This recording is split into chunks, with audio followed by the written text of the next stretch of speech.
আচ্ছা, আশা করতেছি তোমরা আমার আওয়াজ শুনতে পাচ্ছ।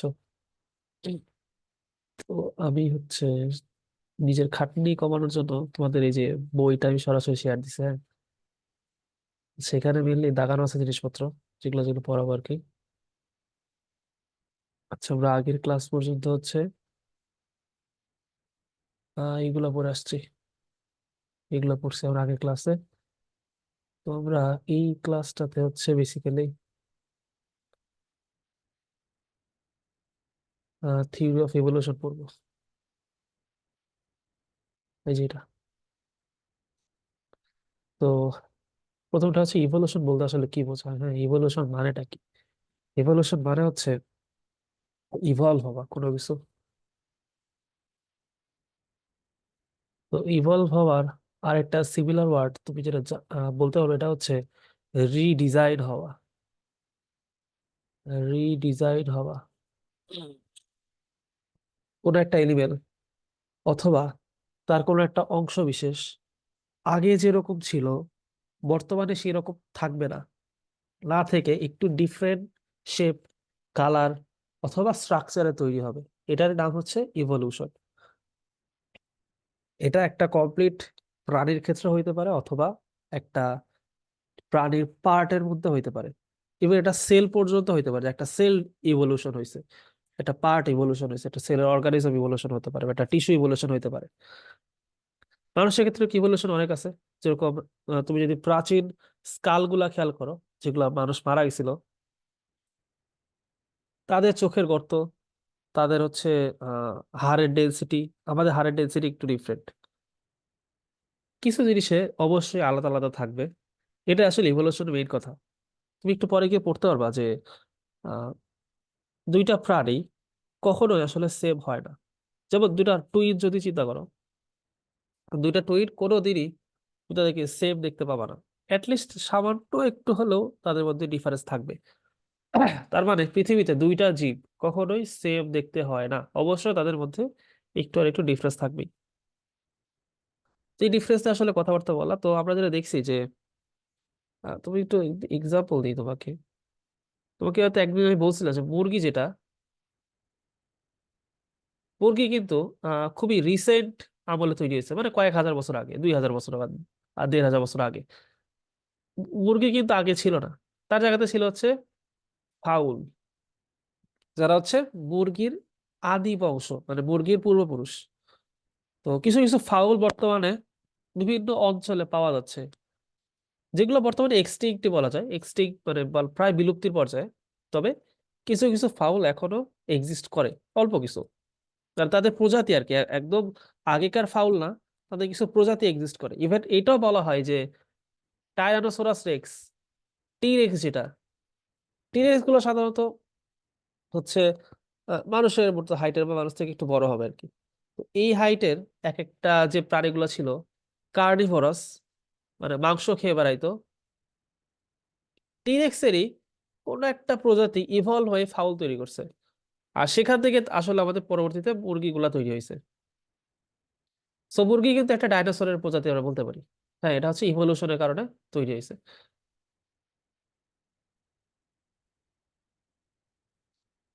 তো ইভলিউশন এটা কবে থেকে হচ্ছে?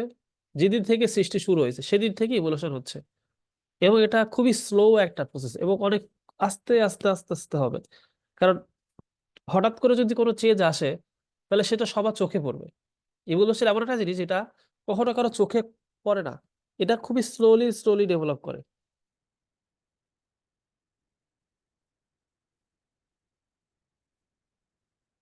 আহ, তো ইভলিউশন কোন সায়েন্টিস্ট প্রথম শুরু করছে, বা কিসের মাধ্যমে আমরা ইভলিউশনের একটা আইডিয়াটা পাইলাম?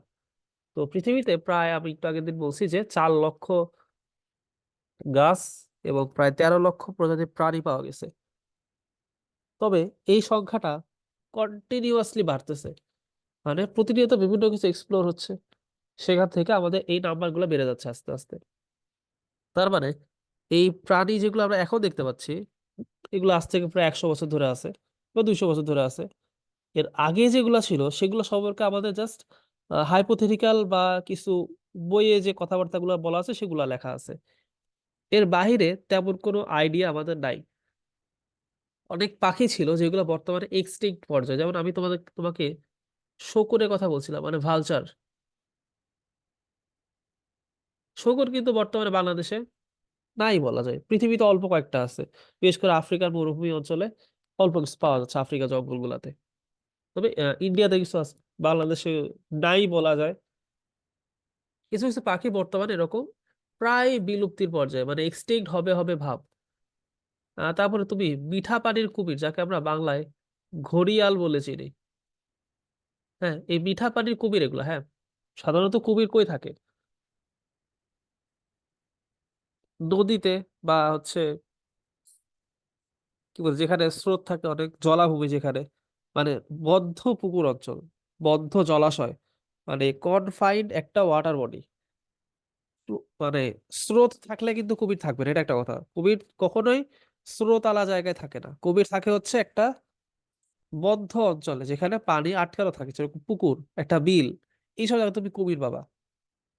এবং যেখানে আলো খুবই কম থাকে, বরং ছায়া বেশি থাকবে, এইসব জায়গাতে কুমিরকে পাওয়া যায়। তো মিঠা পানির কুমির ছিল ঘড়িয়াল। এটা তোমার হচ্ছে মুখটা অনেক লম্বা থাকে, এরকম অনেক লম্বা একটা মুখ থাকবে এদের। জাস্ট আঁকাতে পারতেছেন আর কি, জাস্ট কোনো একটা ছায়া দেখাচ্ছে আর কি। যাই হোক, এটা আঁকায় আসলে কোনো লাভ নেই। এরকম একটা মিঠা পানির কুমির ছিল আগে, আগে এক সময় পাওয়া যায় তো অনেক। বর্তমানে এটা প্রায় নাই বলা যায়। ইভেন অনেক ধরনের মাছ, যেটা আগে বাবাদের বা আম্মুদের কাছ থেকে শুনছি যেরকম মাছ পাওয়া যায়, তো এখন সেটা পাওয়া যায় না। ইভেন এখানে অনেক নতুন নতুন মাছ আসছে, যেগুলা পরবর্তীতে তৈরি হয়েছে। তো এই জিনিসগুলো আসলে জেনারেশন টু জেনারেশন ভ্যারি করে। যে আমরা একরকম জিনিস দেখছি, তোমরা আরেক রকম জিনিস দেখবা, তোমাদের পরবর্তী জেনারেশন আরেক রকম জিনিস দেখবে। এটা হচ্ছে কন্টিনিউয়াস একটা প্রসেস, প্রতিনিয়ত চলতেছে ইভলিউশন। মানে পরিবর্তন, প্রকৃতিতে পরিবর্তনের নাম হচ্ছে ইভলিউশন। ইভলিউশন আসলে বোঝায় পরিবর্তন। তো কে শুরু করছে? এখানে লেখা আছে যে 500 BC, মানে বিফোর ক্রাইস্ট। মানে আজ থেকে কত, এই যে 2023, তো এটা প্লাস 500 বছর যোগ করো, মানে প্রায় 2500 বা 2700 বছর আগে, মানে 2500 বছর আগে আর কি, ফসিল উদ্ভব করা গেছে। এই যে ফসিল পাচ্ছি আমরা 2500 বছর আগে আজ থেকে। তো কে করছে? জেরোফের নামে একজন ব্যক্তি। এই জেরোফের নামে একজন ব্যক্তি, তিনি হচ্ছে ফসিল এখানে ডেভেলপ করছিল। ফসিল খুঁজে পাইছে, ডেভেলপ না, তো ডিসকভার করছে। তো ফসিল কি জিনিস? ফসিল হচ্ছে আহ কিন্তু একটা এক্সাম্পল দিয়ে বোঝায় ফসিল কি। মনে করো এর একটা পাথরের লেয়ার, হ্যাঁ, এটা একটা পাথর। এখানে একটা প্রাণী, কিছু একটা মারা গেছে মনে করো, হয়তো পারে খাবারের অভাব বা কোনো কিছু কারণে মারা গেছে। তো ধুলাবালি তো থাকে পৃথিবীতে, তাই না? প্রচুর তো ধুলাবালি আমাদের, ধুলাবালি, বৃষ্টি, পানি, বালি, এগুলোর কারণে এগুলোর উপরে মনে করো বিভিন্ন টাইপের মাটির লেয়ার পড়তেছে সাপোজ। মাটির লেয়ার পড়তে পড়তে এই জিনিসটা কি হবে? আস্তে আস্তে চ্যাটকা লেগে যাবে না? অনেক বছর ধরে, মানে মিলিয়ন মিলিয়ন বছর ধরে যদি মাটির লেয়ার পড়ে, এর উপর তুমি একটা এরকম একটা আস্তরণ দেখতে পাবা। এই যে পাথরটা, এটা এটা ছিল হচ্ছে ওই সময় যখন সে মারা গেছিল। এটা ধরে নাও আজ থেকে 1000 বছর আগে। আর আমি এই লেয়ারটা এখন দেখতে পাচ্ছি রিসেন্ট এজে। তো এটা হচ্ছে আমার রিসেন্ট এজে মাটি। আর তার নিচে আছে হচ্ছে ওই 1000 বছর আগেকার মাটি। তো আমি যদি মাটিটাকে খুঁড়তে পারি, মানে মাটি খুঁড়ে যদি আমি ভেতরে ঢুকতে পারি, তাহলে আমি এই বেচারার একটা লাশকে দেখতে পাবো। এই যে এত বছর ধরে এই ডেড বডিটা এখানে চাপ লেগে আছে, পচে যাচ্ছে, এরপরে জাস্ট আমরা এটাকে একটা ছায়া দেখতে পাবো, একটা জাস্ট কি বলে, একটা এরকম একটা আমি আঁচ দেখতে পাবো যে এখানে কিছু একটা ছিল, যার কারণে এখানে একটা দাগ তৈরি হয়েছে। এটার নাম হচ্ছে fossil. This is called fossil. মানে এটা অনেক বছর ধরে এখানে স্টোর হচ্ছে, হয়ে হয়ে এখানে জমা হচ্ছে। তো আমি এখানে 1000 বছর এক্সাম্পল দিছি। তুমি হয়তো আরেকটু অন্য জায়গায় খুঁজলে হয়তো 1100 বছর আগে, মানে এইটা থেকে আর 100 বছর আগে জিনিস পাবা, বা 100 বছর পরের জিনিসও পাইতে পারো। বা আরো একটু ডিপতে গেলে, মানে আরেকটু নিচে গেলে তুমি হয়তো 1000 বছর বা থেকেও 1500 বছর আগে জিনিস পাবা। তারপর তুমি যত বেশি ডিফারেন্ট জায়গায় এক্সপ্লোর করবা, তোমার ফসিল পাওয়ার নাম্বারটা আস্তে আস্তে বাড়তে থাকবে, তুমি ফসিল ডিফারেন্ট ডিফারেন্ট টাইপের পাবা।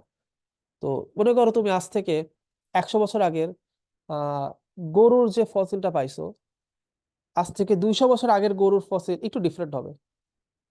300 বছর আগে গরুর ফসিল একটু ডিফারেন্ট হবে। তুমি যত পুরাতন আমলে যাবা, ওই গরুর ফসিল একটু আলাদা আলাদা হইতে থাকবে, যদি তুমি কমপ্লিট ফসিল পাও সেই ক্ষেত্রে।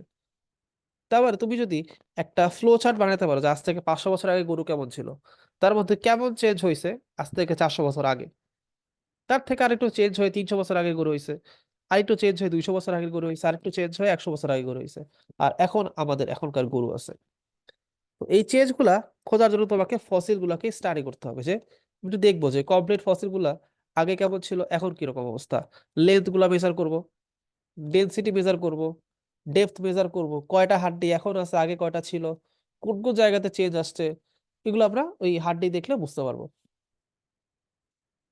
আহ যেহেতু ইভলিউশন খুবই স্লো প্রসেস এবং কন্টিনিউয়াস প্রসেস, তার মানে হচ্ছে প্রতিনিয়ত জীব প্রজাতি চেঞ্জ হচ্ছে, মানে একটা অর্গানিজম কন্টিনিউয়াসলি নিজের মধ্যে চেঞ্জ আনতেছে।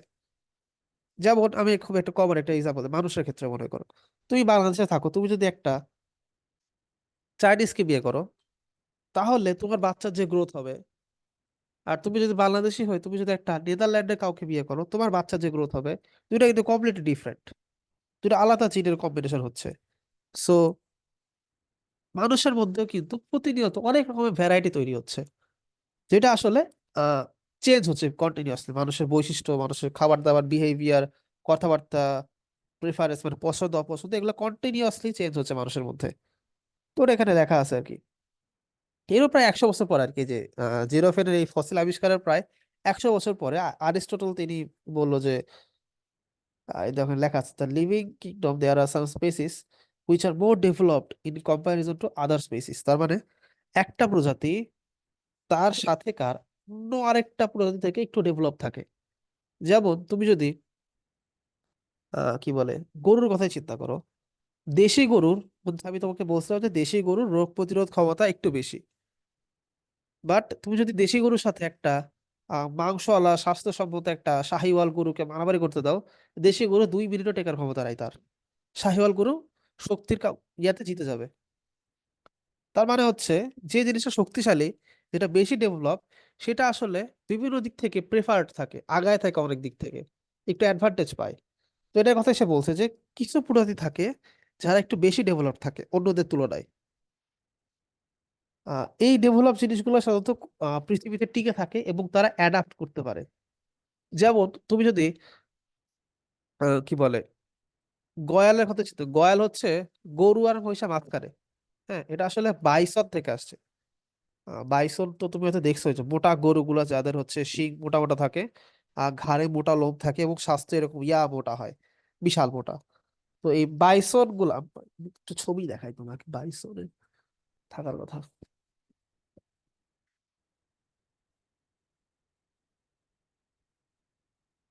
এই যে এগুলা এগুলো হচ্ছে বাইসন। হ্যাঁ, এগুলা থেকে আসলে আমাদের গয়াল নামে একটা প্রাণী এখানে ডেভেলপ করছি আমরা বাংলাদেশে।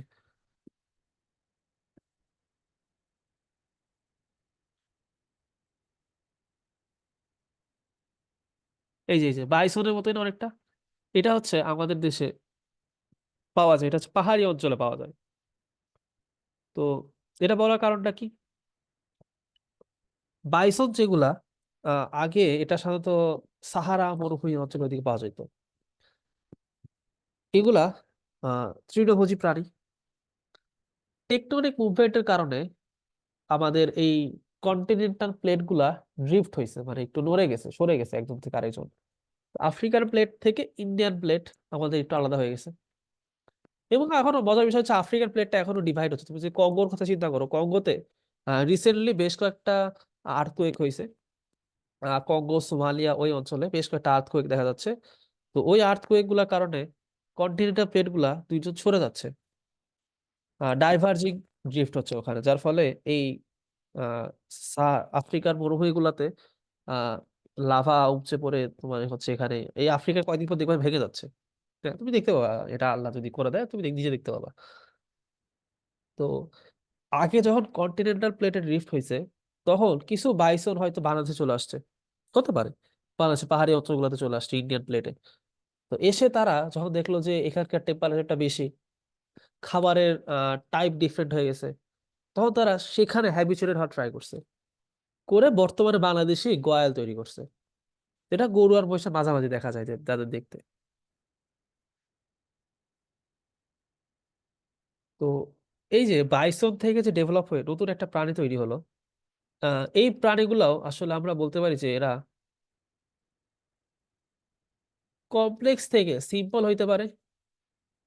মানে আগে খুবই জটিল একটা প্রাণী ছিল মনে করো, বর্তমানে খাবারের অভাব, থাকা জায়গার সমস্যা, তাপমাত্রা ডিফারেন্স, পরিবেশ ডিফারেন্সের কারণে তারা হয়তো এত জটিল স্ট্রাকচার না হয়ে সিম্পল বা বেসিক স্ট্রাকচার হয়ে গেছে। উল্টাটা হইতে পারে যে সিম্পল একটা প্রাণী ছিল যেটা কমপ্লেক্স হয়ে গেছে। তো তোমাদের বইতে একটা এক্সাম্পল দেওয়া, সেটা হচ্ছে Mexican cave fish. Mexican cave fish, এটা আমি একটু একটু গুগল করে দেখছি। এই ফিশটা আসলে খুবই ছোট সাইজের, হ্যাঁ, ছোট ছোট সাইজের হয়, এবং এটা পানির উপরের লেয়ারে থাকতো। নর্মালি পানির উপরের লেয়ারে থাকতো এই মাছগুলা। দেখা গেছে যে বড় বড় মাছগুলা এদেরকে ইজিলি উপর লেয়ার থেকে ধরে খেয়ে ফেলতে পারতো, বা এই মাছগুলা ইজিলি পাখিগুলার শিকারে পরিণত হইতো। তো এই মাছগুলো তখন চেষ্টা করলো কি, যে আমি একটু নিচে যাব, উপরে থাকলে যেহেতু আমাকে খেয়ে ফেলতেছে, আমি কিছুদিন পর মারা যেতে পারে, বা আমার বংশ গায়েব হয়ে যাইতে পারে। তো করলো কি, তারা একটু নিচের দিকে গেল, নিচের দিকে নামলো, এই যে এখানে আসা শুরু করলো। উপরে যেরকম হিট পাইতো, নিচে কিন্তু সেরকম হিট নাই, যার ফলে নিচে কিন্তু অন্ধকার। যার ফলে হইলো কি, আগে যেখানে আলো ছিল তারা আলোতে দেখার চেষ্টা করতো, নিচে অন্ধকার থাকার কারণে তাদের আর দেখার দরকার হয় নাই। যার ফলে তাদের চোখগুলো আস্তে আস্তে উইক হইতে থাকে। তো চোখ উইক হইতে হইতে হইতে হইতে একটা পর্যায়ে তাদের চোখই গায়েব হয়ে গেছে। এখন কিন্তু মেক্সিকান কেভ ফিশে কোনো চোখ নাই, তারা হচ্ছে ব্লাইন্ড। কেন ব্লাইন্ড? ওই যে তারা শিকার হওয়া থেকে বাঁচতে পানির নিচের স্তরে আশ্রয় নেওয়া শুরু করে, যার ফলে তাদের আলোর কম পাইতো তারা, এবং তাদের দেখার প্রয়োজনীয়তা কমে গেছিল। যার কারণে তাদের চোখটা আস্তে আস্তে কাজ না করতে করতে চোখগুলো আস্তে আস্তে কি হয়ে গেছে, গায়েব হয়ে গেছে। আচ্ছা, এরপর আসি যে কিছু এখানে কিছু কথাবার্তা বলা আছে যে পৃথিবী আসলে কিভাবে তার লাইফটাকে তৈরি করছে। আমি একটু ছোট করে বলি, পৃথিবী আগে কি ছিল। পৃথিবী যখন হচ্ছে বিগ ব্যাং হয় আর কি, বিগ ব্যাং এর ফলে একটা ছোট পার্টিকেল অনেক বড় সড়ো একটা ম্যাসে কনভার্ট হয়। এই ম্যাস গুলো আস্তে আস্তে এক্সপ্যান্ড হইতে হইতে আমাদের মধ্যকার এটা একটা প্ল্যানেট তৈরি হচ্ছে পৃথিবী। পৃথিবী আসলে কিছু ছিল না, এটা গ্যাস ছিল খুবই হাই টেম্পারেচারে। হাই টেম্পারেচার একটা গ্যাসের একটা বলের মতো ছিল। আস্তে আস্তে যখন সে সাফিসিয়েন্ট পরিমাণ দূরে চলে গেছে, সেই গ্যাসগুলো কি হবে, আস্তে আস্তে ঠান্ডা হইতে থাকবে। গ্যাস ঠান্ডা হলে কি হয়, আমরা জানি গ্যাস ঠান্ডা হলে লিকুইড হয়ে যায়। এবং লিকুইড যখন হবে, আর একটু ঠান্ডা হইলে কি হবে, সেখানে সলিড হইতে থাকবে। এই সলিড গুলোকে আমরা আসলে মাটি বলে থাকি। আর লিকুইডটাকে বলে আমরা হচ্ছে আর্থের কোর, মানে পৃথিবীর নিচে থাকে এই লিকুইড অংশটা। তো এইসব গ্যাসগুলো থেকে যখন ঠান্ডা হচ্ছিল, লিকুইড তৈরি হয়েছিল, এর সাথে কিছু ক্লাউডও জমা হয়। এই ক্লাউড গুলা আস্তে আস্তে কনডেন্স হইতে হইতে সেখানে বৃষ্টি হওয়া শুরু হয়। এবং এই বৃষ্টির কারণে পৃথিবীতে মাটির কিছু উপরের লেয়ারে মাঝে মাঝে পানির লেয়ার তৈরি হতে থাকে, পানি জমা হইতে থাকে আস্তে আস্তে। তো পানি জমতে জমতে এক পর্যায়ে শুরু সৃষ্টি হচ্ছে সি। সি কেন আগে বললাম, নদী কেন আগে বলি নাই? মাটিতে মানে সয়েলের মধ্যে মিনারেল থাকে না অনেক, আমরা আগের চ্যাপ্টারে পড়ে আসছি মিনারেলস। পানির সাথে যখন মিনারেল গুলা মিশে যায়, মিনারেল প্লাস পানি, পানিটা কি হয়ে যাবে, সল্টি ওয়াটার হয়ে যাবে না, স্যালাইন ওয়াটার হয়ে যাবে। আর স্যালাইন ওয়াটারটা কই পাওয়া যায়, সমুদ্রে। তার মানে মাটির উপরের লেয়ার থেকে মিনারেল আস্তে আস্তে পানিতে মিশে যায়, এবং যার ফলে সমুদ্র তৈরি হয়। এবং সমুদ্রে যেহেতু মিনারেল অনেকগুলো পাওয়া যাইতো, তাই ধরে নেওয়া হয় যে সমুদ্রে মেইনলি আমাদের প্রাণের উৎপত্তি হয়েছে। লাইফ স্টার্টেড বা অরিজিনেটেড অ্যাট সি, এটা অনেক সময় এক্সপ্লেন করতে দেয়। লাইফ অরিজিনেটেড অ্যাট সি, আমাদের জীবনটা সাধারণত সমুদ্র থেকে চালু হয়েছে, মানে পানির মধ্যে চালু হয়েছে আর কি। পরবর্তীতে পানি থেকে টেরেস্ট্রিয়াল গ্রাউন্ডে মানে ল্যান্ডে চলে আসছে, সেখান থেকে আস্তে আস্তে বিভিন্ন ইভলিউশনের মাধ্যমে আমাদের চেঞ্জটা আসছে। তো ইভলিউশন ওয়ার্ডটা কই থেকে আসছে? ইভলিউশন ওয়ার্ডটা আসছে হচ্ছে একটা গ্রিক ওয়ার্ড ইভলভেরি থেকে। তো ইভলভেরি এটা মানে হচ্ছে পরিবর্তন হওয়া, সামথিং টু চেঞ্জ। হ্যাঁ, তো ইভলিউশন ওয়ার্ডটা কি দিচ্ছে? ইভলিউশন ওয়ার্ডটা দিছে হচ্ছে ইংলিশ ফিলোসোফার হারবার্ট স্পেন্সার। এ খুবই কমন একটা বিজ্ঞানী, খুবই পরিচিত এই ইভলিউশনের জগতে একজন বিজ্ঞানী, যিনি হচ্ছে হারবার্ট স্পেন্সার। তিনি হচ্ছে এই ইভলিউশন ওয়ার্ডটা প্রথম ইউজ করছিলেন। তো ইভলিউশন কেন হয় তার পেছনে একটা ছোটখাটো একটা রিজন এখানে বলা আছে, দেখো এই যে অ্যালিলের কথা বলেছে, জিন অ্যালিল। অ্যালিল ওয়ার্ডটা তোমার তো কখনো শোনো নাই। তো অ্যালিল আমি তোমাকে আগের দিন একটা এক্সাম্পল দিছিলাম যে আহ, একটা এনিমেল লম্বা হইতে তার 9 ধরনের জিন লাগে। মানে 9 ধরনের জিন আছে যেটা লম্বা হওয়ার জন্য দায়ী। হ্যাঁ, লম্বা হওয়ার যে বৈশিষ্ট্য টি, ক্যাপিটাল টি, এই টি এর জন্য তাকে 9টা বেস সিকোয়েন্স দরকার হবে। 9 ধরনের আর কি। তো আমি বললাম হচ্ছে মনে করো A, B, C, D, E, F, G, H, I. এই 9টা হচ্ছে মনে করো লম্বা হওয়ার, আমি ধরে নিচ্ছি আর কি যে লম্বা হওয়ার জন্য এই 9টা জিন আমার দায়ী। তো লম্বা হওয়া যদি একটাই বৈশিষ্ট্য, আর এই একটা বৈশিষ্ট্যকে কন্ট্রোল করতেছে হচ্ছে 9টা জিন। 9টা আলাদা আলাদা জিন এই একটা বৈশিষ্ট্যকে কন্ট্রোল করতেছে। কারো কারোর মধ্যে এ বি থাকতে পারে, কারো কারোর মধ্যে ডি থাকতে পারে, কারো কারোর মধ্যে এই 4টা থাকতে পারে। তো এক একজনের মধ্যে যেহেতু এক এক রকম বৈশিষ্ট্য আছে লম্বা হওয়ার জন্য, এই আলাদা আলাদা বৈশিষ্ট্যের নামই হচ্ছে অ্যালিল।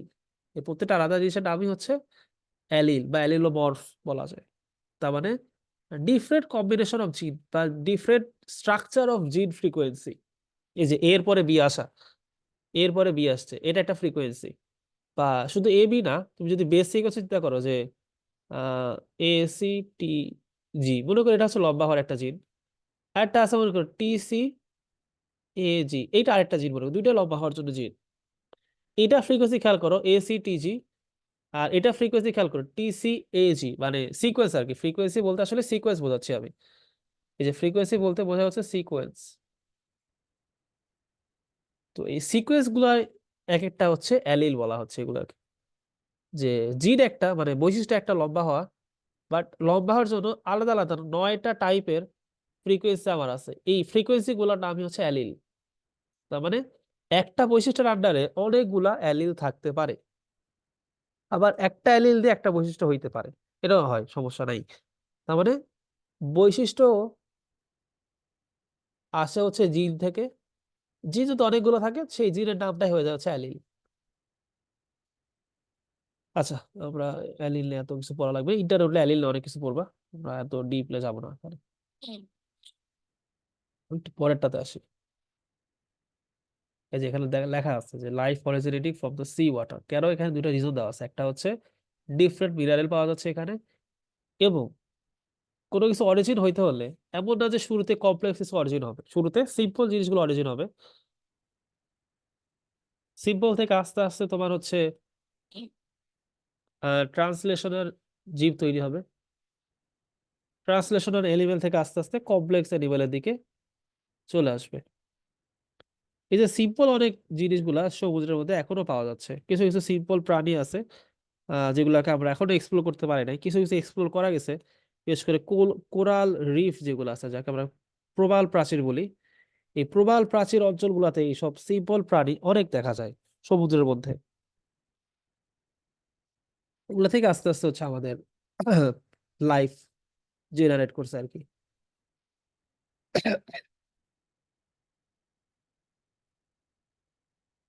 আচ্ছা, এখানে কিভাবে সমুদ্রের মধ্যে তৈরি হয়েছে তার একটা খুবই সাইন্টিফিক একটা ব্যাখ্যা দিচ্ছে আর কি। ওরা বলতেছে যে পৃথিবীতে যেহেতু আগে একটা গ্যাস ছিল, পৃথিবী একটা গ্যাসের একটা বলের মতো ছিল, তো ওখানে কিছু গ্যাস পাওয়া যেত। এক্সাম্পল দিয়ে দেওয়া আছে এখানে যে ammonia gas, carbon dioxide gas, methane gas, নাইট্রোজেনের ভ্যাপার, হাইড্রোজেন সালফাইড, এই গ্যাসগুলো তখন পাওয়া যাইতো। তো এদের মধ্যে যেটা সব থেকে বেশি পাওয়া যাইতো বা সব থেকে বেশি যে অংশগুলো পাওয়া যায়, এখন নাইট্রোজেন পাওয়া যাচ্ছে। এই যে নাইট্রোজেন পাওয়া যাচ্ছে, কার্বন ডাইঅক্সাইড পাওয়া, মানে কার্বন পাচ্ছি আমি, হাইড্রোজেন পাচ্ছি। তো এই যে কার্বন, হাইড্রোজেন, নাইট্রোজেন, এই জিনিসগুলা দিয়ে তৈরি হয় হচ্ছে প্রোটিন তৈরি হয়। কার্বন, হাইড্রোজেন, নাইট্রোজেন দিয়ে প্রোটিন তৈরি হয়েছিল, যে প্রোটিনটার নাম দেওয়া হয়েছিল হচ্ছে নিউক্লিও প্রোটিন। নিউক্লিয় প্রোটিন, এর মধ্যে দুইটা ওয়ার্ড আছে, একটা হচ্ছে নিউক্লিক, লেখাটা দেখা যাচ্ছে না আশা করি। তো এই যে আমি এখানে এখানে লিখে দিই নিউক্লিয় প্রোটিন, এর মধ্যে দুইটা পার্ট আছে, একটা হচ্ছে নিউক্লিক অ্যাসিড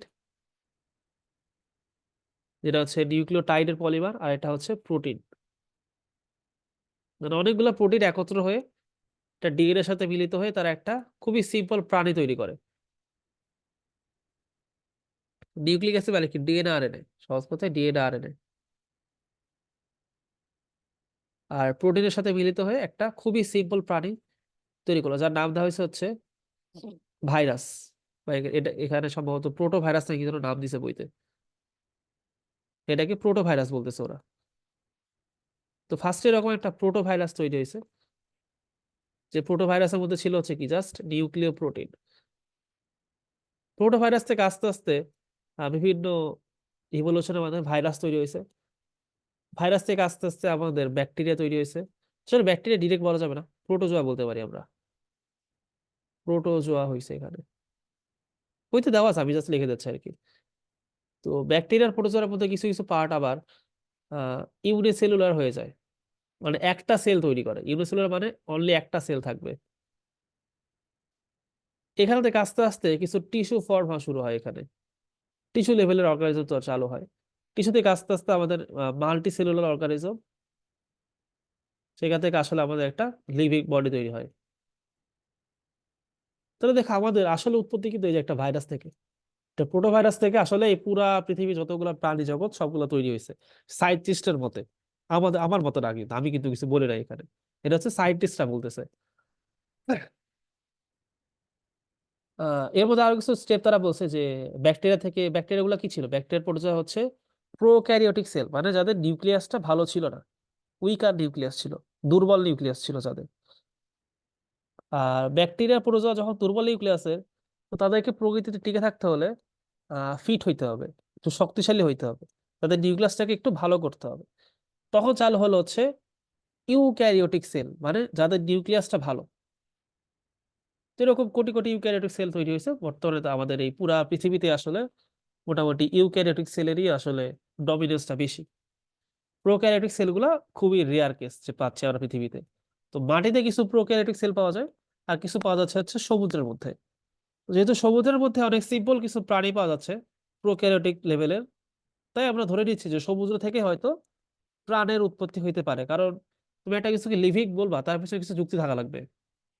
যেমন হচ্ছে সেখানে পানি থাকতে হবে, বাতাস থাকতে হবে, আলো থাকতে হবে, খাবার তৈরি বা খাবার গ্রহণ করার সক্ষমতা থাকা লাগবে, সেল ডিভিশন হইতে হবে, ডিএনএ আরএনএ থাকা লাগবে, বেস সিকোয়েন্স থাকতে হবে, বেশ কিছু ক্রাইটেরিয়ার উপর বেস করে আমরা তাকে একটা অ্যানিমেল নামকরণ করে থাকি।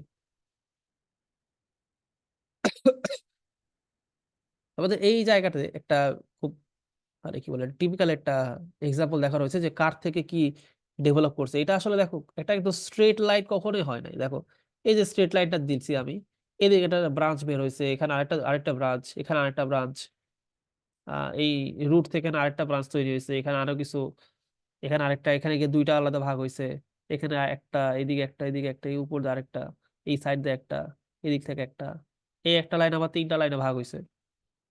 তার মানে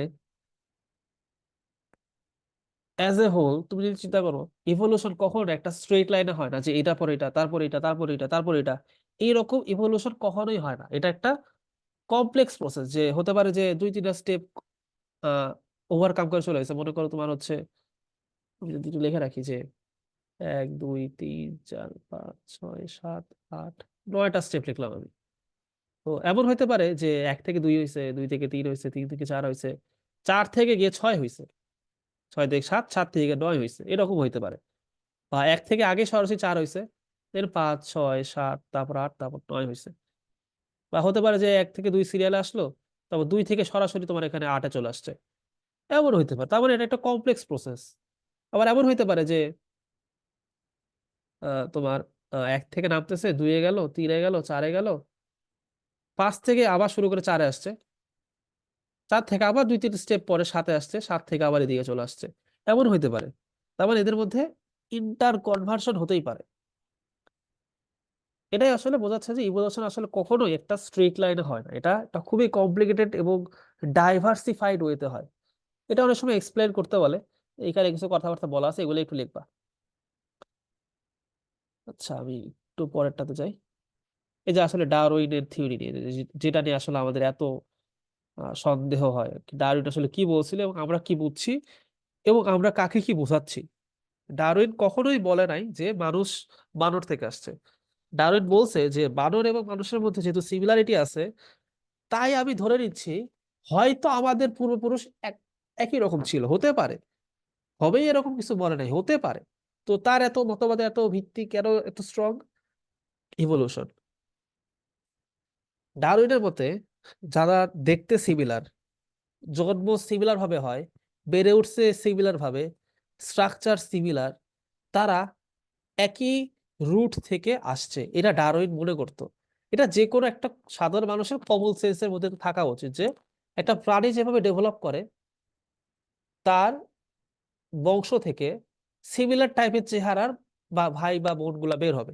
যেমন আমার চেহারা আমার বোনের চেহারা প্রায় সিমিলার, আমার মামাতো ভাইয়ের চেহারার সাথে আমার চেহারা প্রায় সিমিলারিটি থাকবে, তার বৈশিষ্ট্যের সাথে আমার বৈশিষ্ট্য প্রায় সিমিলারিটি হবে, কারণ একই ব্লাড লাইনের আমরা।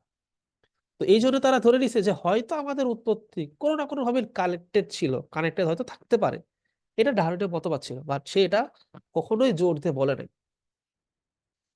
তো এই যে সায়েন্টিস্ট চার্লস রবার্ট ডারউইন জন্ম মৃত্যু এখানে দেওয়া আছে। তো এটা আসলে জন্ম মৃত্যু না, এটা 1809 থেকে 1822। এটা হচ্ছে সে এই টাইমে মেইনলি অ্যাক্টিভ ছিল, সেই টাইমে কাজ করছে অনেক বেশি।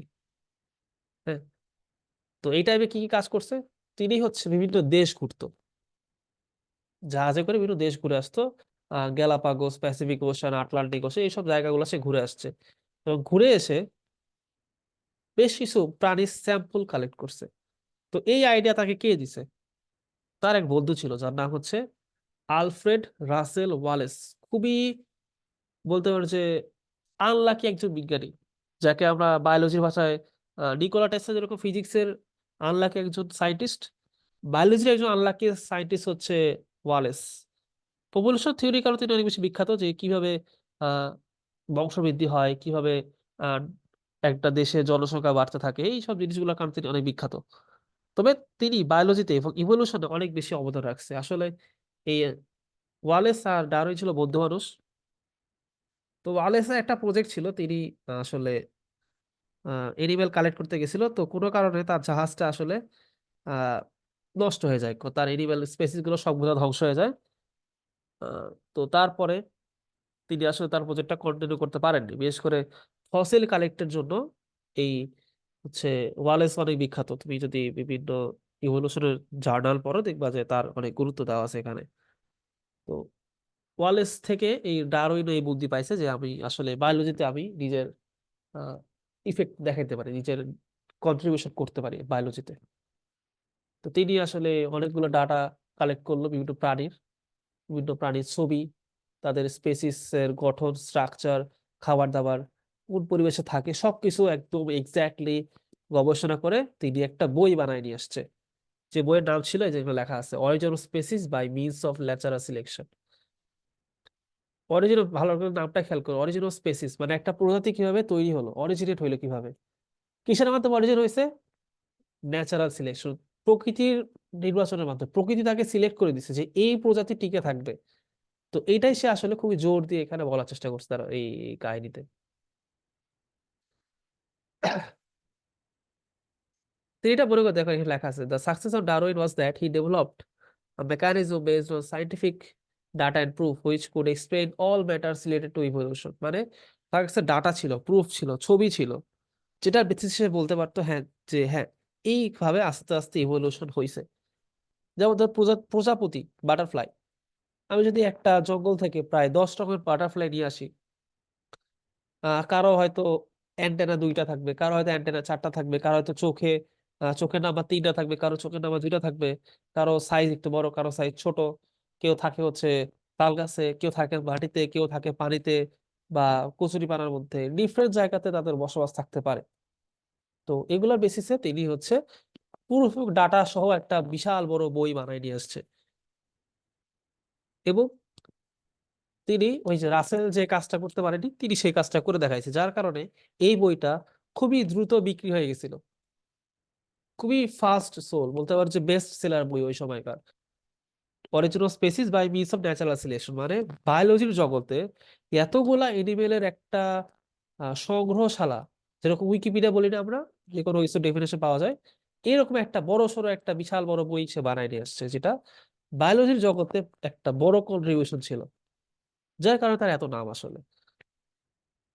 তো ডারউইন আসলে কিভাবে এই ইভলিউশনটাকে ডিসক্রাইব করছে তার একটা খুবই ছোট্ট করে ব্যাখ্যা আমাদের এই চ্যাপ্টারে দেওয়া আছে। সে ব্যাখ্যাটা হচ্ছে, দেখো, প্রথমটা হচ্ছে সে বলছে হচ্ছে general facts about natural event ইভলিউশনের ক্ষেত্রে কি কি। এক নাম্বারটা, বংশ রক্ষা করা, এবং বংশ রক্ষার জন্য প্রচুর পরিমাণে প্রজনন কাজ করা, মানে এক্সেসিভ রেটে রিপ্রোডাকশন শুরু করা। এই যে reproduce it species in an excessive rate. মনে করো একটা বিড়াল বা একটা কুকুরের কথা চিন্তা করো, একটা কুকুর কয়টা বাচ্চা দেয়, বা একটা বিড়াল কয়টা বাচ্চা দেয়, 5টা বাচ্চা দেয় ধরে নিলাম। এক বছর সে যদি 2বার বাচ্চা দেয়, তাহলে বাবা মা মানে দুইটা বিড়াল প্যারেন্ট থেকে 10টা বাচ্চা হচ্ছে এক বছরে। তো এই 10টা বাচ্চা থেকে সে প্রত্যেক বছর 10টা করে বাচ্চা দিবে। প্রত্যেক বছর প্রত্যেকটা 10টা বাচ্চা 10টা করে বাচ্চা দিচ্ছে। সেই 10টা বাচ্চাগুলা আরেক বছর পরে 10টা করে বাচ্চা দিবে। যদি এমন হয় যে পৃথিবীতে কোনো বিড়াল কখনো মারা যাবে না, যদি ধরে নেই, তাহলে সবগুলা বিড়াল যদি জীবিত থাকে, পুরা পৃথিবী একদিন বিড়াল দিয়ে ভর্তি হয়ে যাবে। তাই তো হওয়ার কথা, যদি কোনো বিড়াল মারা না যায় সেই ক্ষেত্রে। তো এটা এখানে বলা আছে যে একটা প্রাণী তার বংশ টিকায় রাখার জন্য একসাথে অনেকগুলো অফস্প্রিং তৈরি করে। মানুষের ক্ষেত্রে একটা করতে পারে, দুইটা করতে পারে, তিনটা, 10-12টা হইতে পারে মানুষের ক্ষেত্রে। আগেকার মানুষ দেখবা যে 15-16টা করে বাচ্চা আছে। গরুর ক্ষেত্রে দেখবা যে একসাথে একটা বাচ্চা, দুইটা বাচ্চা এরকম বাচ্চা দিচ্ছে। বিড়ালের ক্ষেত্রে 5টা হতে পারে, 6টা হতে পারে। কুকুরের ক্ষেত্রে 5-6টা হইতে পারে। পাখি বা মুরগির ক্ষেত্রে দেখবা মুরগি অনেকগুলা ডিম দিচ্ছে। একটা কবুতরের বাচ্চা থেকে 2টা ডিম দিয়ে সে 2টা বাচ্চা তৈরি করতেছে। তো এরকম এক একটা প্রজাতি আসলে তাদের বংশ রক্ষার জন্য অনেকবার প্রজনন করে থাকে তাদের প্রয়োজনের তাগিদে। তো এটা আসলে প্রথম মানে ট্রেন্ড, একটা বৈশিষ্ট্য, একটা প্রাণী লিভিং বডির একটা বৈশিষ্ট্য হচ্ছে সে প্রজনন কাজ করতে চাইবে, এটা একটা জীবিত প্রাণীর বৈশিষ্ট্য। সেকেন্ডলি হচ্ছে limitation of food and shelter. Food and শেল্টারের অভাব আছে পৃথিবীতে। মনে করো একটা বাসাতে 5টা রুম আছে সাপোজ। 5টা রুমে একজন একজন করে 5জনকে আমি রাখতে পারি। পরবর্তী বছর যদি একজন করে বাচ্চা দেয়, তাহলে 5জন থেকে 10টা বাচ্চা হবে, মানে 10জন মানুষ হয়ে গেল। 5 রুমে তাহলে 2জন 2জন করে থাকতে হবে। যদি সেখানে আরো বাচ্চা হয়, আরো নাম্বার বাড়বে একটা রুমে। একটা পর্যায়ে হবে কি, এক রুমে অনেকগুলো জনসংখ্যা হয়ে গেছে, এক রুমে মনে করো 3-4জন হয়ে যাচ্ছে। তো যেটা আসলে একটা রুমের পরিবেশকে নষ্ট করে দিবে। যার মানে হচ্ছে আমার কাছে থাকার জায়গা অল্প আছে, আমার ল্যান্ড প্রপার্টি কখনো বাড়তেছে না, বাট আমার পপুলেশন বেড়ে যাচ্ছে কন্টিনিউয়াসলি। এটাই আসলে বলা হচ্ছে limitation of food and shelter. এবং এই যে অতিরিক্ত প্রজনন এবং ফুড অ্যান্ড শেল্টারের অভাব আছে, যার কারণে আমাদেরকে স্ট্রাগল করতে হচ্ছে। কিসের জন্য স্ট্রাগল? আমাদের বেঁচে থাকার জন্য, সার্ভাইভালের জন্য বা এক্সিস্টেন্সের জন্য আমাকে স্ট্রাগল করতে হবে। তো স্ট্রাগলটা কাদের সাথে করবো আমি? হতে পারে যে অন্য প্রজাতির কারোর সাথে। যেমন আমার কাছে টাকা আছে, হ্যাঁ, তা আমি চাইলে সেই টাকাতে কিছু মানুষকে, অসহায় মানুষকে বেঁচে বাঁচায় রাখতে পারি। আমার বাসায় চাকরের কাজ দিয়ে বা বুয়ার কাজ দিয়ে তাকে সংসার চালানোর হেল্প করতে পারি। আবার করতে পারি যে না, আমি কোনো মানুষকে হেল্প করব না, আমি আমার রাস্তায় যে প্রাণীগুলো আছে, কুকুর আছে, সেই কুকুরকে রাখবো। সেখানে মনে করে একটা রাস্তা দিয়ে গিয়ে দেখলাম যে 10টা কুকুর আছে আমার কাছে, তো কোন কুকুরটাকে চয়েস করব, বা কে বেশি ফিট, কে বেশি শক্তিশালী, বা কে আমার প্রতি লয়্যালটি বেশি দেখাবে, আমি তাকে চয়েস করে নিয়ে আসবো। আবার শুধু যে কুকুরকে আনতে পারি তা না, হয়তো আমার ওয়াইফ বলবে যে বিড়াল ভালো লাগে তার, সে হয়তো বিড়ালকে তুলে নিয়ে আসবে। আবার আমার মা বলতে পারে যে না, পাখি ভালো লাগতেছে, আমার পাখিকে নিয়ে আসো। তো এই যে একটা বিড়ালের সাথে কুকুর, পাখি, ইভেন মানুষেরও যে হচ্ছে স্ট্রাগল হচ্ছে এখানে, যে আমি কাকে নিয়ে আসবো, আমি কাকে চয়েস করব। এটা হচ্ছে স্ট্রাগল, ইন্টার স্পেসিফিক স্ট্রাগল, মানে একটা প্রাণীর সাথে অন্য প্রজাতির কারোর সাথে যে স্ট্রাগলটা। এটা খুবই কমন একটা এক্সাম্পল তুমি ডাস্টবিনের ক্ষেত্রে দেখতে পাবা। যেটা ডাস্টবিনে কে কে এসে খায়? কাক, বিড়াল, গরু ছাগল, পাখি, এবং হচ্ছে কুকুর, এবং সেই সাথে কিছু কিছু ক্ষেত্রে মানুষও গিয়ে খায়। তো এই যে 5-6টা প্রজাতি আলাদা আলাদা স্পেসিসের মানুষের মানে প্রাণীর সাথে আর কি, আলাদা স্পেসিসের প্রাণীর সাথে যে স্ট্রাগলটা হচ্ছে তাদের খাবারের জন্য, এটাই আসলে ইন্টার স্পেসিফিক স্ট্রাগল। এই যেখানে লেখা আছে ইন্টার স্পেসিফিক স্ট্রাগল। এর ফলে কি একটা ক্রুয়েল রিলেশনশিপ ডেভেলপ করে ডিফারেন্ট স্পেসিসের মাধ্যমে, মানে অন্য স্পেসিসের সাথে একটা ক্রুয়েল রিলেশনশিপ তৈরি হয়। কিসের রিলেশনশিপ দেখো, ফুড অ্যান্ড, এই যে রিলেশনশিপ, ঠিক গেল, এই যে a cruel relationship develops among different species where each species plays the role of food or consumer। তো এটা একটা বইতে এক্সাম্পল দিচ্ছে হচ্ছে এইভাবে যে একটা কি বলে একটা ব্যাঙ অনেকগুলো পোকামাকড়কে খাইতে পারে, আবার সেই ব্যাঙকে একটা সাপ খেয়ে ফেলতে পারে, আবার সেই সাপকে একটা ময়ূর খেয়ে খেয়ে ফেলতে পারে, ময়ূরকে একটা হায়না খেয়ে ফেলতে পারে। তার মানে একজনের সার্ভাইভাল আরেকজনের উপর ডিপেন্ড করতেছে। তার মানে এখানে একজন খাদক হচ্ছে, মানে কেউ খাচ্ছে, আর আরেকজন হচ্ছে তাকে খাওয়া হচ্ছে, মানে তাকে মেরে ফেলে তাকে খেয়ে ফেলা হবে।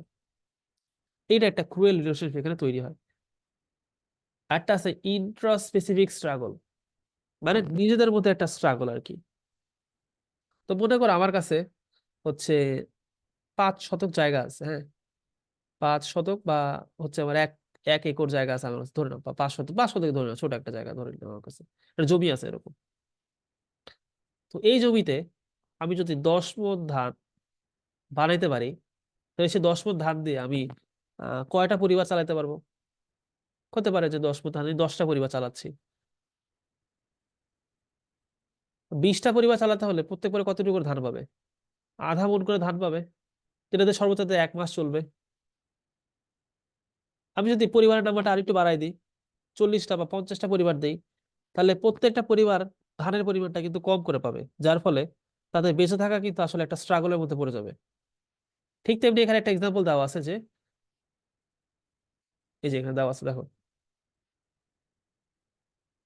এই যে the stronger enemy herbivorous beat the weaker ones and take the command of that area. মানে হচ্ছে একটা প্রাণী যেটা তৃণভোজী ধরে নাও, সে তার গোষ্ঠীর দুর্বল প্রাণীগুলাকে মেরে ফেলে এবং তাদের সবলটাকে বাঁচিয়ে রাখতে চায়। এবং এটার খুবই আহ মাইথোলজিক্যাল একটা এক্সাম্পল আছে। তুমি যদি মহাভারত কখনো দেখে থাকো বা পড়ে থাকো, সেখানে একটা শকুনি মামার একটা চরিত্র তুমি পাবো হয়তো। শকুনি মামা দুর্যোধনের মামা ছিল আর কি। তো শকুনি মামার যে পুরা বংশ ছিল তাকে কোনো না কোনো কারণে হচ্ছে প্রিজনের মধ্যে, মানে জেলখানাতে আটকায় রাখা হয়েছিল। তো জেলখানাতে তাদেরকে সাধারণত 1 মুঠ করে ভাত দিত, এবং তাদের প্রায় পরিবারের 50 জনকে সেখানে বন্দি করে রাখা হয়, এবং 50 জনের জন্য খাবার ছিল হচ্ছে 1 মুঠ ভাত। তাহলে 50 জনকে যদি তুমি 1 মুঠ ভাত হচ্ছে বন্টন করে দিই, প্রত্যেকের কাছে হয়তো একটা বা দুইটা করে ভাতের দানা পড়বে, মানে সবাই একটা বা দুইটা করে হয়তো চাল পাবে আর কি খাইতে। তো 1-2টা চাল দিয়ে তো কারো বেঁচে থাকা পসিবল না। তো সবাই তখন চিন্তা করলো কি যে আমি আমাদের মধ্যে যে সবচেয়ে শক্তিশালী এবং সবচেয়ে যে বুদ্ধিমান, তাকে এই খাবারটা খাওয়াবো যাতে সে বেঁচে থাকে আমাদের হয়ে। তো সবাই হচ্ছে 50 জনই তখন মত নিল যে আমরা যে শকুনিকে বাঁচায় রাখবো, আমাদের খাবারটা তাকে দিব আমরা, মানে সে আমাদের মধ্যে শক্তিশালী বুদ্ধিমান এবং হচ্ছে ভবিষ্যতে লিডার হইতে পারে। তো তার প্রজাতির মানুষজন মারা যাচ্ছিল, কারণ তাদের খাবারটা শকুনি খেয়ে ফেলতেছিল, এবং শকুনি বেঁচে থাকতেছিল কারণ তাকে হচ্ছে সবাই মিলে সেই খাবারটা খাওয়াচ্ছিল। কারণ তারা মনে করতো শকুনি আসলে কি স্ট্রঙ্গার, এই যে স্ট্রঙ্গার এনিমেলটা আসলে তাদের মধ্যে তারা সার্ভাইভ করাইতে চায়, এবং প্রকৃতি তাকে সিলেক্ট করে নেয় যে কে আসলে স্ট্রঙ্গার হবে। এটা জাস্ট একটা জানানোর জন্য একটা এক্সাম্পল, এটা তেমন আহামরি ইয়া না। এবং এখানে একটা ইয়া বলা আছে সুন্দর করে যে, মনে করো একটা ছাগল সাপোজ ঘাস খায়, তো ছাগল তো ঘাস খায়। তো যে ছাগলগুলা একটু পাওয়ারফুল শক্তিশালী, তারা কি করবে, অন্য উইক ছাগলগুলাকে কিন্তু ঘাস খাইতে দিতে চাইবে না। কারণ উইক ছাগলগুলো যদি তাদের ঘাস খেয়ে ফেলে তাদের ভাগের, ফলে স্ট্রং ছাগলগুলো কিন্তু সেরকম পুষ্টি বা নিউট্রিশন কিন্তু পাবে না, যার ফলে তারা কিন্তু উইক গুলাকে তারাই দিবে। আরেকটা এখানে বলা আছে যে স্ট্রাগল উইথ এনভায়রনমেন্ট। প্রকৃতিতে অনেক টাইপের ন্যাচারাল ডিজাস্টার হইতে পারে, বন্যা আসতে পারে, খরা আসতে পারে, ঝড় বৃষ্টিপাত হইতে পারে, বাতাসে হচ্ছে অনেক ক্ষতি হইতে পারে, তারপর হচ্ছে আহ ফ্লাড হইতে পারে, রিভার ইরোশন হইতে পারে, পাহাড় ধস হইতে পারে, অনেক টাইপের ন্যাচারাল ক্যালামিটি এখানে দেখা যায়, অনেক ডিজাস্টার হইতে পারে প্রকৃতিতে। তো এরকম অনেকবার হয়েছে যে প্রকৃতি থেকে এনিমেল এক্সটিংক্ট হয়ে গেছে। অনেক টাইপের 50%, 90% এনিমেল এক্সটিংক্ট হওয়ারও এক্সাম্পল পৃথিবীতে আছে। তো এই জিনিসগুলো আসলে প্রকৃতির সাথে আমাদের যুদ্ধ, যে আমরা প্রকৃতিতে কিভাবে টিকে থাকবো। তুমি গ্রিনল্যান্ডের হয়তো খবর টিভিতে দেখছো হয়তো, যে গ্রিনল্যান্ডে বর্তমানে ভলক্যানিক ইরাপশন হচ্ছে, যার ফলে গ্রিনল্যান্ডের রাজধানী, সেই রাজধানী কিন্তু আস্তে আস্তে এই ভলক্যানিক ইরাপটেড এরিয়ার মধ্যে পড়ে নষ্ট হয়ে যাচ্ছে, এবং সেখান থেকে মানুষজনকে সরায় ফেলা হয়েছে। এই ভলক্যানিক ইরাপশন, তারপর একটু আগে আমি কঙ্গোর এক্সাম্পল দিছিলাম, যে কঙ্গোতে টেকটনিক প্লেট মুভমেন্টের কারণে কঙ্গোতে আসলে ডাইভার্সিটি ক্ষতিগ্রস্ত হচ্ছে, এবং তাদের ল্যান্ডটা আস্তে আস্তে আহ, কি বলে ডিপ্লিশন হচ্ছে, ল্যান্ড কমে যাচ্ছে। এবং চান্স আছে যে এই আফ্রিকান প্লেটটা কিছুটা অংশ ভেঙে এসে ইন্ডিয়ান প্লেটের সাথে ধাক্কা খাইতে পারে, যার ফলে ইন্ডিয়ান প্লেটে বর্তমানে তুষারপাত হওয়ার একটা আশঙ্কা দেখা যাচ্ছে। সেটা আজকে হবে না হয়তো, আজ থেকে 200 বছর পরে হয়তো হতে পারে, ধরে নেওয়া হচ্ছে। তো এই জিনিসগুলো আসলে প্রকৃতির সাথে আমাদের একটা যুদ্ধ করতে হয়। তোমাদের বইতে একটা এক্সাম্পল দেওয়া আছে এখানে, কোয়েল পাখি, যেটা বাংলাদেশের নেটিভ ছিল না, এটা আমেরিকা অঞ্চলে পাওয়া যেত। তো সেখান থেকে যখন দেখলো যে সেখানে অনেক ঠান্ডা এবং অনেক স্নোফল হচ্ছে, যে কোয়েল পাখি স্নোফল কিন্তু সহ্য করতে পারে না, তারা একটু ওয়ার্ম পরিবেশের প্রাণী, যার ফলে ওই অঞ্চল থেকে কোয়েল পাখিগুলো আস্তে আস্তে আস্তে আস্তে এক্সটিংক্ট হয়ে যায়, বিলুপ্ত হয়ে যায় সেখানে কোয়েল পাখি। এরপরটা আসলে হচ্ছে ভেরিয়েশন, যে একটা প্রাণী একই প্রজাতির ক্ষেত্রে, মানুষের ক্ষেত্রে কিন্তু কেউ সিমিলারিটি বজায় রাখতে পারে না। প্রত্যেকটা মানুষ আলাদা আলাদা, প্রত্যেকের বিচার আলাদা আলাদা, প্রত্যেকের চিন্তাধারা, কথাবার্তা, খাওয়া, গঠন আলাদা আলাদা, প্রত্যেকের মধ্যে অ্যাসিমিলারিটি থাকে, সবাই আলাদা আলাদা এখানে। এবং এটাতে কি হয়, ভেরিয়েশন হেল্প করে লিভিং অর্গানিজমকে সার্ভাইভ করতে। এবং তুমি একটা মেয়ের কথা চিন্তা করো, একটা মেয়ে কেমন টাইপের ছেলে চাইবে, যে ছেলে স্ট্রং, ফিট, শক্তিশালী, যেখানে তার নিজের সার্ভাইভালের সিওরিটি আছে, যেখানে তার বাচ্চার সার্ভাইভালের সিওরিটি আছে, এবং তার ফ্যামিলি সার্ভাইভ করতে পারবে, এটা সেই মেয়ে চায়। তো যেহেতু সেখানে এখানে মানে ফিট, যে সেই এখানে সিলেক্টেড হবে, ফিট ছেলে থেকে ফিট বাচ্চা হবে, ফিট বাচ্চা নতুন একটা ফিট ছেলে দিবে। এটাই একটা প্রকৃতির ন্যাচারাল প্রসেস আর কি। আমি মানুষের এক্সাম্পল দিছি, প্রত্যেকটা প্রাণী আসলে সেইটা চায়। তুমি একটু খেয়াল করে দেখো, একটা বাঘ, মনে করো একটা জঙ্গলে 5টা বাঘ আছে, এর মধ্যে যে সবচেয়ে শক্তিশালী, সে আসলে কিন্তু ওই যে মেয়ে যে বাঘটা থাকে, সেই মেয়ে বাঘকে কিন্তু অ্যাট্রাক্ট করতে পারে। তার মানে ওই মেয়ে বাঘটাকে পড়াইতে হলে তোমাকে শক্তিশালী বাঘ হইতে হবে। এবং এই ভেরিয়েশনটা না থাকলে, যদি দুইটা সেম টাইপের বাঘ থাকতো, দুজনের মারামারি করতো, দুজনের মারা যেত একটা পর্যায়ে, কেউই কোনো রেজাল্টে আসতে পারতো না। বাট যদি ভেরিয়েশন থাকে, একজন শক্তিশালী একজন উইক, তাহলে যে পাওয়ারফুল সে জিতে যাবে, যে উইক সে মারা যাবে। তার ফলে কি হবে, অর্গানিজম গুলা সার্ভাইভ করতে পারে, নতুন নতুন প্রজাতি আসবে এখানে, নতুন নতুন ভ্যারাইটি তৈরি হবে। এবং সব থেকে ইম্পর্টেন্ট, ন্যাচারাল সিলেকশন, এটা কিন্তু অনেক সময় পরীক্ষাতে আসে, যে ন্যাচারাল সিলেকশন ইভলিউশনে কিভাবে হেল্প করে। এটা খুবই ভালো একটা এক্সাম্পল তোমাদের বইতে এখানে দেওয়া আছে, দেখো এই যে এখানে সবুজ পোকা দেখতে পাচ্ছি, সবুজ বিটল বলা হচ্ছে, আর কিছু পোকা আছে ব্রাউন কালারের। তো এই যে ডালটা, যেটা গাছের ডাল ব্রাউন কালারের, এই ব্রাউন কালার ডালের মধ্যে কিন্তু এই যে পাখিটা সবুজ বিটলকে ইজিলি ধরতে পারতেছে। তার কাছে ব্রাউন কালারের এই গাছের ডাল এবং ব্রাউন কালারের পোকা কিন্তু সেম কালারের, যার ফলে তাকে আইডেন্টিফাই করাটা টাফ। সবুজগুলা কিন্তু ইজিলি আইডেন্টিফাই করা যাচ্ছে, কারণ কালারটা ডিফারেন্ট। তো পাখিটা কি করবে, এই সবুজ বিটল গুলাকে খেয়ে ফেলবে, যার ফলে একটা পর্যায়ে এমন থাকবে যে পৃথিবীতে আর কোনো সবুজ বিটল নাই, যা আছে সবই এই বাদামি কালারের বিটল পাওয়া যাচ্ছে। এই যে একটা বার দেখো সবগুলো বাদামি কালার বিটল হয়ে গেছে। এটাই আসলে ন্যাচারাল সিলেকশন, প্রকৃতি ভাবে, মানে প্রকৃতিগত ভাবে এই সিলেকশনটা হয়, যে কে বেঁচে থাকবে কে মারা যাবে। যেমন যদি আমার কাছে একটা গাছ থাকে এরকম লম্বা, এই গাছের পাতা খাওয়ার জন্য তোমার জিরাফটা মনে করো এরকম লম্বা হইতে হবে, জিরাফ।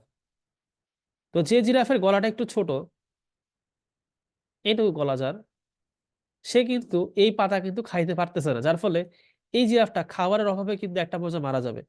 বাট পিঙ্ক কালারের যে জিরাফটা আছে, এই কিন্তু এই পাতাটা খাইতে পারতেছে। তো পাতা খাইলে মানে কি, সে সার্ভাইভ করতে পারতেছে। তার মানে প্রকৃতি তাকে খাবার, প্রাকৃতিক দুর্যোগ, খারাপ আবহাওয়া, তাপমাত্রা পার্থক্য, বিভিন্ন ভাবে তাকে চেক করে, যে সে আসলে বেঁচে থাকার যোগ্য কিনা। যদি সে যোগ্য না হয় কোন একটা ক্রাইটেরিয়াতে, তাহলে সে একদিন না একদিন এক্সটিংক্ট হয়ে যাবে, সে মারা যাবে একদিন।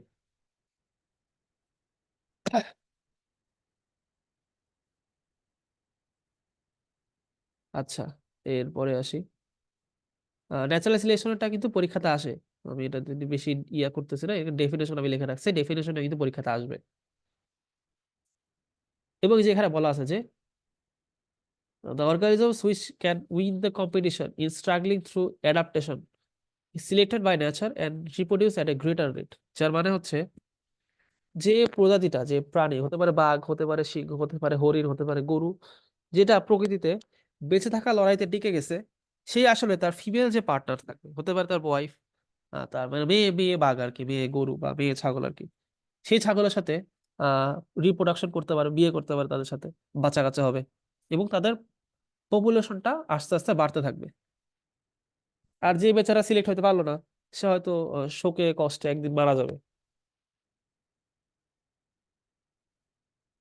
আচ্ছা, তো যে প্রাণীটা সিলেক্ট হয়ে গেল প্রকৃতিগতভাবে, সে শক্তিশালী, তার হচ্ছে থাকা খাওয়ার সার্ভাইভালের জন্য একটা কি বলে সিকিউরিটি আছে, এবং সে অন্যদের থেকে অনেক বেশি স্ট্রং, তাকে আমরা বলতেছি হচ্ছে ফিটেস্ট। এই যে তাকে বলা হচ্ছে fittest. Adaptation should addressed as fittest, এই যে এই প্রাণীটাকে বলতেছি আমরা সে ফিট এখানে। আর তাকে সার্ভাইভ করার জন্য যে পদ্ধতি প্রকৃতি নিতে হবে, প্রকৃতি সেটা নেয়। তার মানে প্রকৃতি আসলে ওই প্রাণীগুলোর দিকে বেশি ফোকাস করে যারা আসলে ফিট। যারা আনফিট তাদের প্রকৃতি অটোমেটিক্যালি ক্যান্সেল আউট করে দেয়, ডিলিট করে দেয়। ঠিক যেমনটা হচ্ছে একটা অ্যাডমিশন টেস্টের মতো, অ্যাডমিশন টেস্টে সবসময় ভালো ভালো স্টুডেন্ট গুলো চান্স পায়। খারাপ স্টুডেন্ট গুলার কি হইলো, এটা অ্যাডমিশন টেস্ট কর্তৃপক্ষ কখনোই তাকাবে না সেই দিকে। তাদের চিন্তা হচ্ছে আমি ভালো স্টুডেন্ট গুলোকে চেক করব, সেখান থেকে বাছাই করে নিব, এবং তাদেরকে আমি পরবর্তীতে হায়ার স্টাডিজে বা কন্টিনিউ করাবো আর কি ভবিষ্যতে।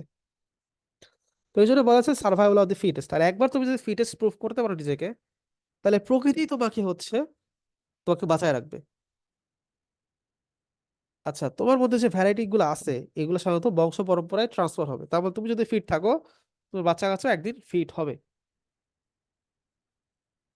তো এই যে ভ্যারাইটির কথা বলতেছি আমি, মিউটেশন হচ্ছে, ইভলিউশন হচ্ছে, এগুলো কয়টা ধাপে হয়? তো এখানে সাধারণত তিনটা বেসিক ধাপগুলোর কথা বলা আছে, তিনটা একদম ফান্ডামেন্টাল ওয়ে আর কি। একটা হচ্ছে আইসোলেশন, মানে তুমি যদি নিজেদের মধ্যে ভ্যারাইটি আনতে চাও, তাহলে তোমাকে ইনব্রিডিং করা যাবে না, মানে নিজের বংশে থাকা যাবে না, অন্য বংশে যাইতে হবে। হতে পারে তুমি বাংলাদেশে না থেকে আমেরিকা যাচ্ছ, বা নেদারল্যান্ড বা স্কটল্যান্ড বা ইন্দোনেশিয়া বা সোমালিয়া বা কঙ্গো বা মালয়েশিয়া বা জিম্বাবুয়ে বা আহ রাশিয়া যাচ্ছ।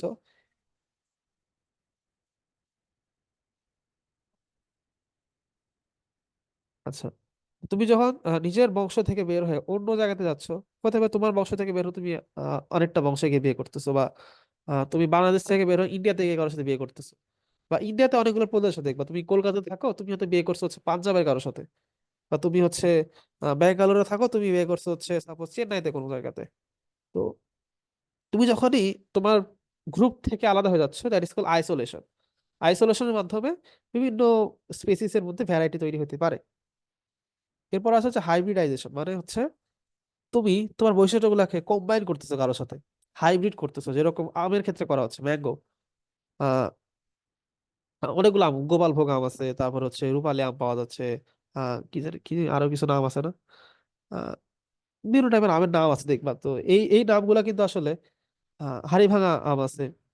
তো এগুলো আসলে বিভিন্ন টাইপের গাছের সাথে বিভিন্ন দেশের আমের সাথে মিলায় মিলায় কোন জিনের কারণে এই আমটা লম্বা হচ্ছে, কোন জিনের কারণে এই আমটা সবুজ কালারের হচ্ছে, কোন জিনের কারণে এই আমটা মিষ্টি হচ্ছে, কোন জিনের কারণে এই আমটাতে পোকা কম ধরতেছে, এই টাইপ গুলা নিয়ে নিয়ে নিয়ে নিয়ে একটা করে কম্বিনেশন বানানো হচ্ছে। এই কম্বিনেশনটার নামই হচ্ছে হাইব্রিডাইজেশন, মানে কম্বিনেশন করতেছি আমি। আর আরেকটা আছে হচ্ছে পলিগামির মাধ্যমে, বা এটাকে অনেক সময় পলিপ্লয়েডি বলা হয়। মানে তোমার ক্রোমোজোম নাম্বার যখন বেড়ে যায়, মানে একটা প্রাণী থেকে আরেকটা প্রাণীতে ক্রোমোজোম নাম্বার যখন বেড়ে যায়, তখন সে প্রাণীর মধ্যে চেঞ্জ আসে। তো এই চেঞ্জটা কাদের মধ্যে দেখা গেছে, এটা স্যালামান্ডারের মধ্যে দেখা গেছে, স্যালামান্ডার ব্যাঙের মধ্যে দেখা যায় অনেক সময়। আর কিছু কিছু ক্ষেত্রে মাছের মধ্যে দেখা যায়। এটা আমাদের টেরেস্ট্রিয়াল ল্যান্ডে এটা খুবই কমই হয়। তবে ফিশ ওয়ার্ল্ড বা হচ্ছে অ্যাকোয়াটিক অ্যানিমেলের ক্ষেত্রে এগুলা প্রায় দেখা যায় আর কি, এই তাদের ক্রোমোজোম নাম্বারটা চেঞ্জ হয়ে যায় অনেক সময়। আচ্ছা, এখানে কিছু ডেফিনেশন দেওয়া আছে। এখানে অ্যাডাপ্টেশনের ডেফিনেশন, অ্যাডাপ্টেশন বলতে কি বোঝায়, এটা হচ্ছে অনেক দিন ধরে একটা প্রজাতি আহ, তার নির্দিষ্ট একটা পরিবেশে বেঁচে থাকার যে অ্যাবিলিটি, তার নাম হচ্ছে অ্যাডাপ্টেশন। তো এই ডেফিনেশনটা এই সরি এই ডেফিনেশনটা অনেক সময় পরীক্ষাতে আমরা দিই প্রশ্ন, যে অ্যাডাপ্টেশন বলতে কি বোঝায় এবং এটা গুরুত্ব কি আসলে, এটা লেখো। আরে লাস্টের একটা লাইন দেওয়া আছে যে the more knowledge we gain our biological kingdom the more difficult it to becomes deny evolution. মানে ইভলিউশন যে হয় এটা আসলে ডিনাই করাটা টাফ সায়েন্টিস্টদের মতে, তাদের মতে আর কি, যে ইভলিউশন হয় এবং এটা এক্সিস্ট করে, রিয়েল লাইফে এক্সিস্ট করে। এটাকে ডিনাই করার মতো সায়েন্টিফিক প্রুফ এখনো পাওয়া যায়নি। তবে ইভলিউশনটা আসলে একটু কন্ট্রাডিক্টরি কথাবার্তা, ধর্মীয় দিক থেকে এবং সায়েন্টিফিক দিক থেকে একটু আলাদা আলাদা মতবাদ আছে। তবে ইভলিউশনটা কন্ট্রোল করে হচ্ছে সৃষ্টিকর্তা। তবে হ্যাঁ, ইভলিউশন হয়, ইভলিউশন হয় বাট কন্ট্রোল করে সৃষ্টিকর্তা, প্রকৃতি এখানে কোনো কন্ট্রোল করে না। প্রকৃতিকেই তো কন্ট্রোল করা হচ্ছে আমাদের সৃষ্টিকর্তা। তো প্রকৃতি আবার সিলেক্ট করা মানে কি, সৃষ্টিকর্তা সিলেক্ট করে দিচ্ছে। যেমন আজকে যদি বলে যে আমার বাড়ির পাশে যে কুকুরটা আছে সেই কুকুরটা আজকে মারা যাবে, এটা তো প্রকৃতি তাকে সিলেক্ট করলো না, এটা আল্লাহ সৃষ্টি, আল্লাহ লিখে রাখছে। তো এরকমই আসলে আল্লাহ কন্ট্রোল করে সবকিছু। তো তার মাধ্যমেই প্রকৃতি কন্ট্রোল হয়। প্রকৃতি আসলে কন্ট্রোল করে পরবর্তীতে কে কি বেঁচে থাকবে, কে কি করবে না করবে। তো এই হচ্ছে কথাবার্তা আমাদের ইমোশন নিয়ে, এইটুকু হচ্ছিল আমাদের আজকের টপিক। এই যে দাগানো লাইনগুলো বেশি ইম্পর্টেন্ট, একটু বই দেখে দাগায় নিও, আমি যেগুলো দাগায় রাখছি। ভিডিও একটু পজ করে তুমি একটু দাগাইতে দিতে পারবে যে কোনগুলো ইম্পর্টেন্ট দেওয়া আছে এখানে। এই তো আজকে আর বেশি কিছু নাই। আর এটার উপর পরীক্ষা হবে একটা, সো পরীক্ষাগুলো ভালো করে দিও।